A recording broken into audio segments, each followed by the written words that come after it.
মধ্যে পড়ে গেছি। কথা বলেন ঠিক কিনা? আজকে আমরা মসজিদকে সম্মান করি, করি না? আলেমদেরকে সম্মান করি কিনা? মাওলানা সাহেবদেরকে সম্মান করি কিনা?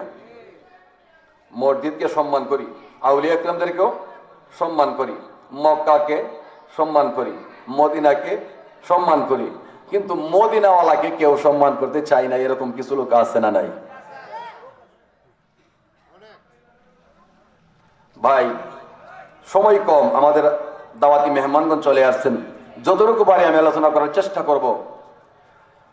যার সম্মানে আমরা সম্মানিত হয়েছি, যদি মালিক রব্বুল আলামিন তৌফিক দান করেন, আমি কিছু কথা বলার চেষ্টা করব। সকলে বলি আমিন। আল্লাহুম্মা সাল্লি মাওলানা মুহাম্মাদ ওয়া আলা সাইয়্যিদিনা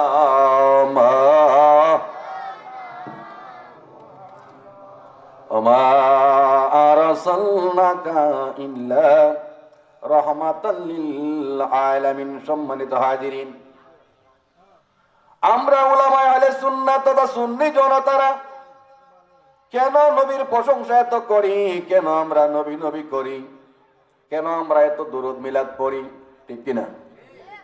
বাজানরা, বন্ধুরা আমার, আমরা কেন নবী নবী করব না? আমার নবীর জন্য তো স্বয়ং রব্বুল আলামিন ওই পাগল হয়ে বসে আছে। নিজে রব্বুল আলামিন যেই নবীর জন্য পাগল, দলিল আছে না? আসেনি? ডরাইন না, দলিল আছে, আলহামদুলিল্লাহ বলেন। আল্লাহ পাক তার কালামুল্লাহ শরীফে ঘোষণা করে দিয়েছেন, ইন্নাল্লাহা ওয়া মালাইকাতাহু ইউসাল্লুনা আলান নবী। আল্লাহ তাআলা বলেন, নিশ্চয় আমি আল্লাহ এবং আমার যত ফেরেশতা আছে, ইউসাল্লুনা আলান নবী, আমার নবী মুস্তাফার উপরে দুরূদ শরীফ পড়ি। ইয়া আইয়ুহাল্লাযীনা আমানু সাল্লু আলাইহি ওয়া সাল্লিমু তাসলিমা। হে ঈমানদারেরা, তোমরা যারা ঈমান আনছো, প্রশ্ন হলো আমরা ঈমানদার কিনা? আমরা ঈমানদার তো? ইসলামিয়ানার ভিতরে যারা বসছি, যারা দাঁড়িয়ে আছে, আমরা কি ঈমানদার না? তো আমরা যদি ঈমানদার হয়ে থাকি, ঈমানদারদেরকে আল্লাহ বলছে, ইয়া আইয়ুহাল্লাযীনা আমানু সাল্লু আলাইহি ওয়া সাল্লিমু তাসলিমা। তোমরা যারা ঈমানদার হয়েছো, তোমরা বেশি বেশি করে আমার নবীর উপর দুরূদ শরীফ পড়ো। তোমরা শুনো গো মন দিয়া, মদিনাতে কাঁদেন নবী উম্মতের লাগিয়া। তোমরা শুনো গো মন, মদিনাতে কাঁদেন নবী। বাইজানে দরুদ সালাম পাঠাও নবীর পাগল হইয়া। হায় হায় দরুদ সালাম পাঠাও নবীর পাগল হইয়া। মদিনাতে কাঁদেন নবী উম্মতের লাগিয়া। তোমরা শুনো গো মন, মদিনাতে কাঁদেন নবী। বাবারা, বন্ধুরা আমার, মক্কার এত দাম কেন? ইমাম গাজ্জালী রাহমাতুল্লাহ আলাইহি তার কিতাবের ভিতরে লিখতেছেন। কি লিখতেছেন জানেননি? ইমাম গাজ্জালী রাহমাতুল্লাহ আলাইহি লেখেন, মক্কার নাম তো মক্কা ছিল না। সুবহানাল্লাহ বলেন না? মক্কার নাম মক্কা ছিল না, মক্কার নাম ছিল বাক্কা, মদিনার নাম ছিল ইয়াসরিব। ও বাবারা, বন্ধুরা আমার, আমার আল্লাহ আমার দয়াল নবীকে সৃষ্টি করেছেন। কখন সৃষ্টি করেছেন? অনেক আগে, অনেক আগে। কত আগে? জিবরাইল আলাইহিস সালামের একটা হিসাব দ্বারা আমরা পেয়েছি। জিবরাইলের কাছ থেকে আমার নবীজি একটা হিসাব নিয়েছিলেন। ওই হিসাবে আমরা হিসাব করে দেখেছি, অঙ্কের গণনায় হিসাব হয় 1008 কোটি বছর। সুবহানাল্লাহ। আদম আলাইহিস সালামকে সৃষ্টি করার 1008 কোটি বছর আগে আমার আল্লাহ আমার দয়াল নবী মুস্তাফাকে বানিয়েছেন। নাম রাখলেন মুহাম্মদ। মিম হে মিম দাল মুহাম্মদ। নবীর জাতি নাম মুহাম্মদ। আল্লাহর জাত নাম হলো আলিফ লাম লাম হে আল্লাহ, ঠিক কিনা? এখানে আল্লাহর নাম অঙ্কন করলে 4 হরফ লাগে, আলিফ লাম লাম হে আল্লাহ। নবীর নামের সংক্ষিপ্ত নাম যদি অঙ্কন করেন 4 হরফ লাগে, মিম হে মিম দাল। মুহাম্মদ। আল্লাহু আকবার। বাজানরা বন্ধুরা আমার আল্লাহ নবীকে দুনিয়াতে পাঠাই নাই, পাঠাবে। কখন পাঠাবে? 570 খ্রিস্টাব্দে পাঠাবে। আমার আল্লাহ সিদ্ধান্ত নিয়ে নিয়েছে। কিন্তু বাজান আল্লাহ পাক সিদ্ধান্ত নিলেন নবীকে দুনিয়ায় পাঠাবে। কোথায় পাঠাবে? আল্লাহর সিদ্ধান্ত হলো পৃথিবীর মধ্যস্থলে। সুবহানাল্লাহ বলেন। পৃথিবীর মধ্যস্থলে যেই জায়গাটা, ওই জায়গার নাম হলো বাক্কা।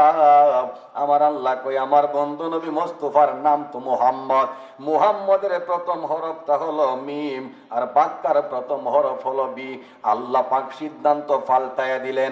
আল্লাহ কয় না না, যেই জায়গাতে আমার বন্ধুরে পাঠাইব ওই জায়গার সাথে আমার বন্ধুর তো কোনো নামের মিল ভরে না, বন্ধুর কোনো সম্পর্ক স্থাপন হয় না।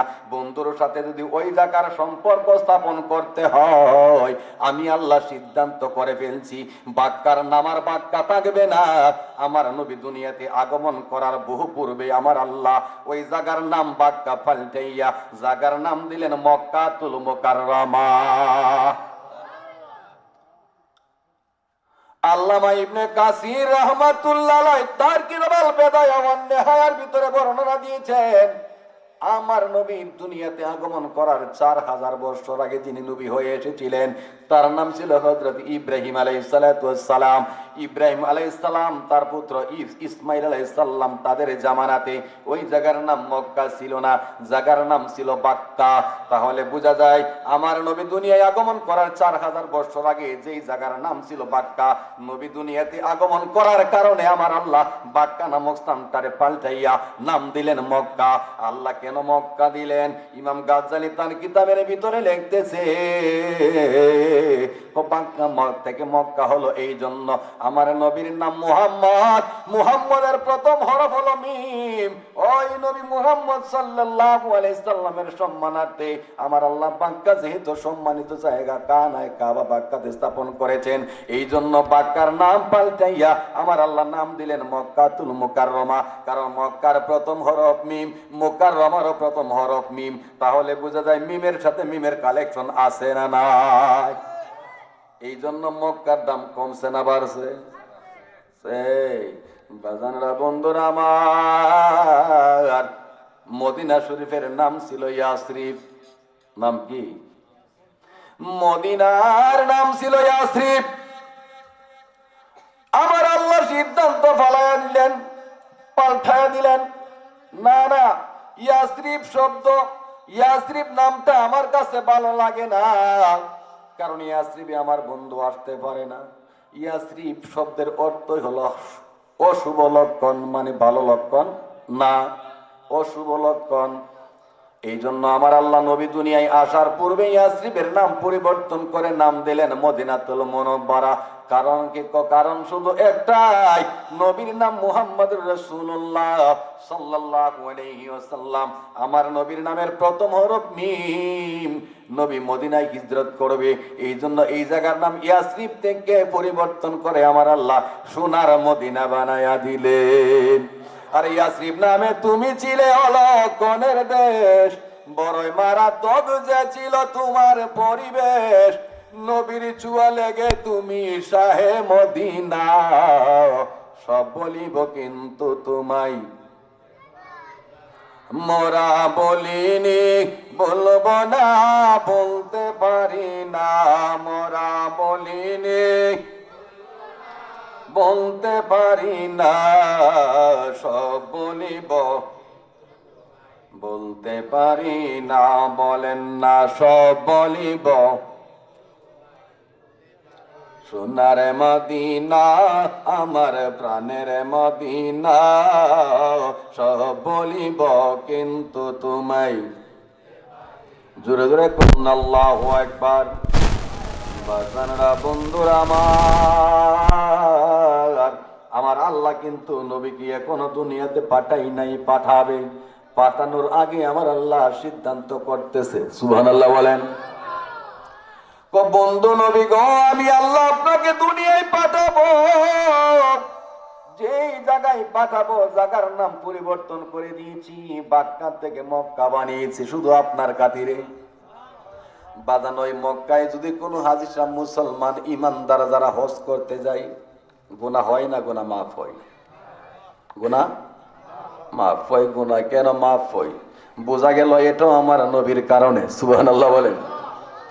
বাবাজিরা আমার, মদিনাতুল মুনাওয়ারায় হাজী সাহেবরা জিয়ারতে যায় কি যায় না? জিয়ারত করলে লাভ কি? অনেককে বাজান বলার দরকার নাই, নাম মেনশন করার দরকার নাই। আমাদের বাংলাদেশের মধ্যে একটা দল আছে, তাদের কিছু বই পুস্তকে তারা লেখালেখি করে, মক্কায় হজ করে মদিনা যাওয়ার কোনো দরকার নাই। মদিনা গেলেও হজ হবে, না গেলেও হজ হবে। অথচ হাদিসে পাকে আমার নবীজি বলেন, মক্কায় গিয়ে কোনো হাজী যদি হজ করে মদিনায় না আসে, ওই হাজী যেন আমি নবীর সাথে বিয়াদবি করলো, জুলুম করলো। জোরে কর নাউজুবিল্লাহ। বাইয়া মদিনা যাওয়ার ব্যাপারে নবী কি বলেন? আমার নবী হাদিসে পাকে বর্ণনা করেন, মান জারা কবরি ওয়াজাবাত লাহু শাফাআতি। সুবহানাল্লাহ বলেন। নবী কয়, মান জারা কবরি ওয়াজাবাত লাহু শাফাআতি, যেই ব্যক্তি আমি রাসূলুল্লাহর মদিনা আমার রওজা মুবারক জিয়ারত করবে, কঠিন হাসরের ময়দানে ওই ব্যক্তিকে শাফায়াত করে জান্নাতে নিয়ে যাওয়া আমি রাসূলুল্লাহর জন্য ওয়াজিব হয়ে যাবে। তাহলে আমরা জিয়ারতে যাব কি যাব না? যাব তো ইনশাআল্লাহ, যদি আল্লাহ তাআলা তৌফিক দান করে। কথা বলেন ঠিক কিনা? বাজানো বলতেছিলাম, আমার আল্লাহ নবীকে দুনিয়ায় পাঠাই নাই, পাঠাবে। পাঠানোর আগে আল্লাহ আমার নবীর সাথে পরামর্শ শুরু করে দিয়েছে। বন্ধু নবী গো, আপনি দুনিয়াতে যাবেন, নবী হইতে গেলে তো উম্মত লাগবে। সুবহানাল্লাহ বলেন না?